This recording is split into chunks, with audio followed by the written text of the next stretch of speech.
கண்ணல்லால் இல்ல கண்டீர் சரண் அதினிற்க வந்து மண்ணின் பாரம் நீக்குதற்கே வடமதுரை பிறந்தான். திண்ணமானும் உடமையுண்டேன் அவன் அடி சேர்ந்து உய்மினோ என்ன வேண்டான் உம்மதாதும் அவன் அந்நிமத்தில்லையே.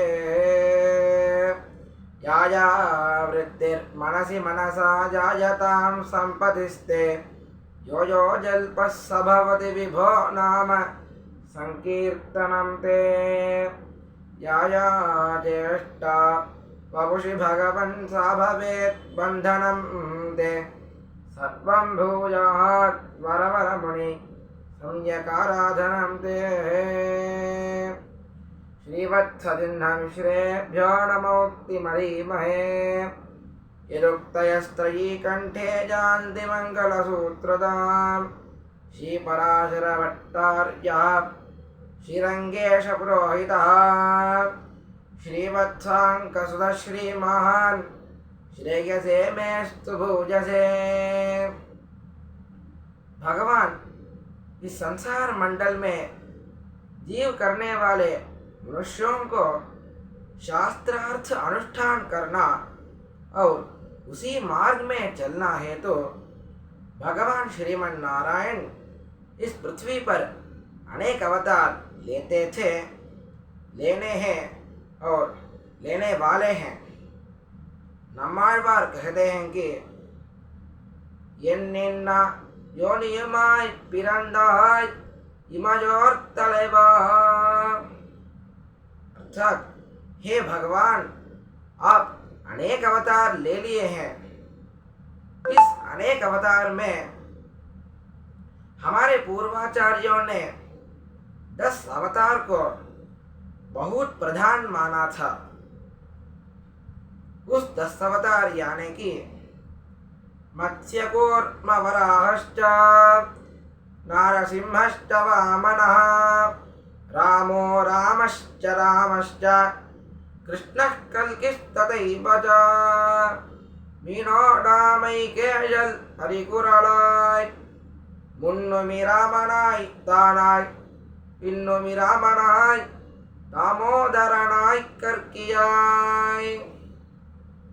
उस 10 अवतार में एक श्रेष्ठ और अद्भुत अवतार है श्री कृष्णावतार. उस अवतार भगवान ने आवनी मास यावन श्रावण मास में शुक्ल पक्ष में अष्टमी तिथि में रोहिणी नक्षत्र में ले लिए हैं. केवल और केवल हमारे उज्जीवन के लिए साक्षात परब्रह्म श्रीमन नारायण ने कंस के कारागृह में अवतार ले लिया. कैसे ले लिया? श्री व्यास जी भागवत में अद्भुत से वर्णन किया कि तमद्भुतम बालकमम्बुजेक्षणं चतुर्भुजं शंखगदायुधायुधं श्रीवत्सलक्ष्मं गलशोभितकौस्तुभं पीताम्बरं शार्ङ्गपयोधसौभगम्. अर्थात जैसे भगवान वैकुंठ में है वैसे ही भगवान उस कारागृह में अवतार ले लिया. நம்மாழ்வார் कहते हैं कि மண்ணின் பாரம் நீக்குதற்கே வடமதுரை பிறந்தாய். भगवान अवतार लेने के मुख्य कारण क्या है? किसी असुरगण को मारना? नहीं नहीं. किसी को सुख पहुंचना? नहीं. भक्तों के साथ अनुभव करना और इस पृथ्वी भार को दूर करना और प्रत्यक्ष रूप से साधारण मनुष्य को शास्त्रार्थ कैसे अनुष्ठान करना और उसका उपदेश करना, यही है भगवान अवतार लेने के मुख्य कारण है. इसलिए भगवान ने हमको श्री भगवत गीता ग्रंथ अनुग्रहित किया. इसके पहले भगवान ने अनेक लीला किया था। एक एक लीला में एक एक उपदेश अंतर्गत है। उसी क्रम में इस अनेक लीलाओं में हम एक अद्भुत लीला अनुभव करेंगे। आइए सब, ये लीला है श्री कृष्ण और गोवर्धन। ब्रज में संपन्न हुए अनेक लीलाओं में भी ये स्पष्ट होता है कि भगवान के दृष्टि गो ब्राह्मण और पृथ्वी के प्रति अधिक सचेत थी। इसके साथ ही साथ सृष्टि संचालन के कार्यों हेतु तो विशिष्ट पदों पर नियुक्त देवी देवताओं में भी व्याप्त घमंड, द्वेष, अहंकार आदि को चूर करने भी भगवान का ध्यान केंद्रित था। भगवान ने एक समय देवराज इंद्र के घमंड को चूर करने के लिए इस गोवर्धन लीला का उपक्रम किया था। देवराज इंद्र सदा अपनी शक्ति और सत्ता के लिए बड़े घमंड रहा है। द्वापर युग में पृथ्वीवासी जल वृष्टि के लिए उनकी पूजा करता था। इंद्र इस पूजा से यानी इस अहंकार से प्रसन्न होकर सबको जल वृष्टि बरसता था। भगवान ने एक योजना बनाया था कि हम अवश्य इंद्र को, इस चूर को, इस घमंड को अवश्य चूर करेगा। तो इसलिए भगवान ने इंद्र का पूजा बंद कर दिया और ब्रजवासियों से कहा कि जल वृष्टि होना एक प्राकृतिक नियम के होने के साथ देवराज का लोक कल्याण के लिए एक कर्तव्य भी है। इसलिए व्यर्थ में उनकी पूजा करना उचित नहीं है। हम ब्रजवासियों को चाहिए कि इंद्र के स्थान पर इस भव्य दिव्य पर्वतराज गोवर्धन का पूजन करें, जो हमारा ब्रज का सुंदरता एवं गोवंश का रक्षा भी श्रेष्ठ मार्ग से कर रहा है। उसके साथ ही साथ गो ब्राह्मण को भी पूजा करना, क्योंकि उनसे हमारा संबंध सीधा है। कृष्ण बात से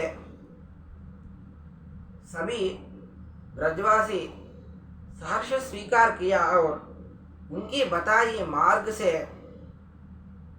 पूर्ण श्रद्धा एवं उत्साह से पर्वतराज गोवर्धन को पूजा प्रारंभ कर दिया। इस समय एक ब्रजवासियों ने कृष्ण से कहा कि हे लाल, हमारा समर्पित हुए अनेक भोजन को ये पर्वतराज गोवर्धन ग्रहण करेगा या नहीं।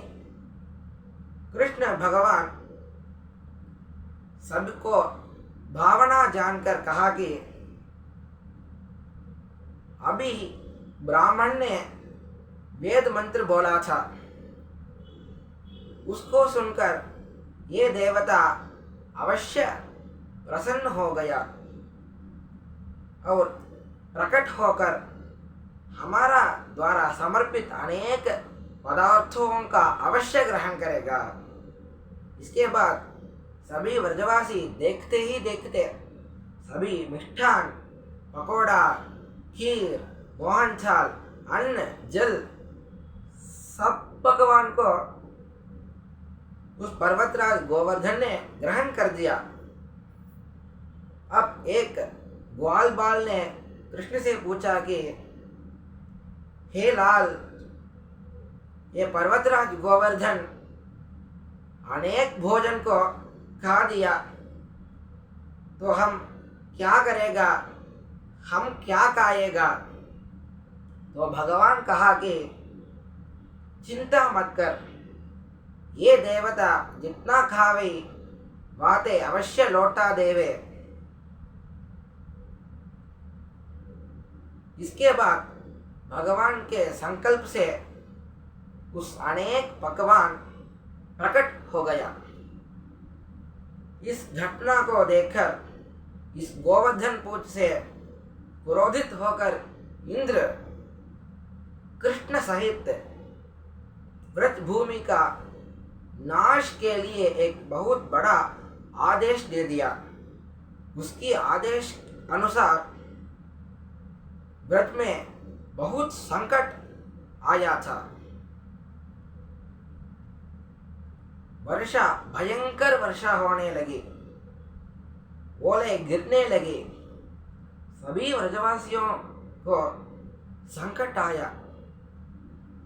परंतु जिसकी रक्षा साक्षात भगवान श्री कृष्ण है, उनको क्या कोई कष्ट आएगा? नहीं। तब ब्रजवासियों ने कृष्ण से पूछा कि हे लाल, जो डर था वही हुआ। हम सब आपकी आश्रित हैं, आप ही हमको रक्षा कीजिए। तो भगवान ने कहा कि तस्मात् चरणम गोष्ठम मन्नाथम मत परिग्रहम गोपये स्वात्मयोगेन स्वयं में व्रत आहितः। अर्थात ये सब ब्रजभूमि हमारा आश्रित है और हमारा द्वारा स्वीकृत हैं, और एकमात्र हम ही इसका रक्षक हैं। गो ब्राह्मण और जो भक्त, जो मनुष्य हमको शरणागति किया, उनका रक्षण करना ये हमारा व्रत है। ये सब कहकर भगवान ने एक खिलौने तरह उस गोवर्धन पर्वत को उठा दिया। सब ब्रजवासी अपने आप को सुरक्षित कर दिया। जब 7 रात्रि तक इंद्र अपनी शक्ति को प्रदर्शित कर थक गया और उस वर्षा को बंद कर दिया, तो संकट छट गया। भगवान सबसे कहा कि आप सब लोग बाहर आ जाइए। तो भगवान जैसे उस पर्वत को उठाया, वैसे ही उसको पुनः स्थान पर स्थापित कर दिया। इस अद्भुत घटना देखकर कृष्ण से सभी व्रजवासी पूर्ण प्रभावित हो गया था। इस अद्भुत लीला देखकर इंद्र का घमंड चूर चूर हो गया और लज्जित इंद्र अपने अहंकार से हुए इस अपराध को क्षमा मांगने के लिए श्री कृष्ण भगवान का चरणारविंद पहुंचा था। प्रसन्न होकर कृष्ण भगवान ने कहा कि इंद्र, जो मनुष्य ऐश्वर्य और धन संपत्ति के मोद में जीव करने हैं, उनको नहीं जानता कि हम कालरूप परमेश्वर के रूप में डंडा लेकर उसके सिर पर सवार करेंगे। परंतु जिन मनुष्य को हम आशीर्वाद देते हैं, उनको कोई संकट और कोई नष्ट नहीं आने वाले हैं। उनका ऐश्वर्य भ्रष्ट कर दूंगा हम। इसलिए इंद्र अपने पद का मर्यादा का पालन ठीक से करो। इस समय स्वर्ग से कामधेनु ने आकर अपने गोवंश का संरक्षण करने अपने ईश्वर का वंदन किया और अपने दूध से भगवान का अभिषेक किया। उसके बाद ऐरावत हाथी एवं देवर्षि सहित आकाश गंगा से भगवान को अभिषेक किया और गोविंद नाम से संबोधित कर दिया। ये सब घटना है श्री गोविंद पट्टाभिषेक।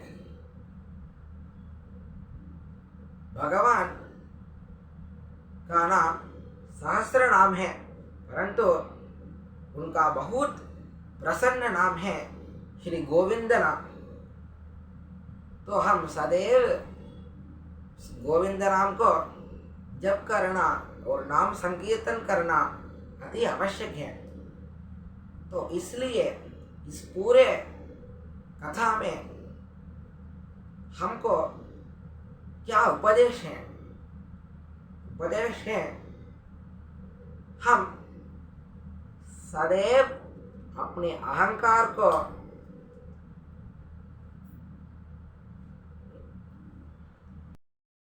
दूर करना और सदैव भगवान और भागवत का सेवा करना चाहिए। जय श्रीमन्नारायण। श्रीमते रामानुजाय नमः।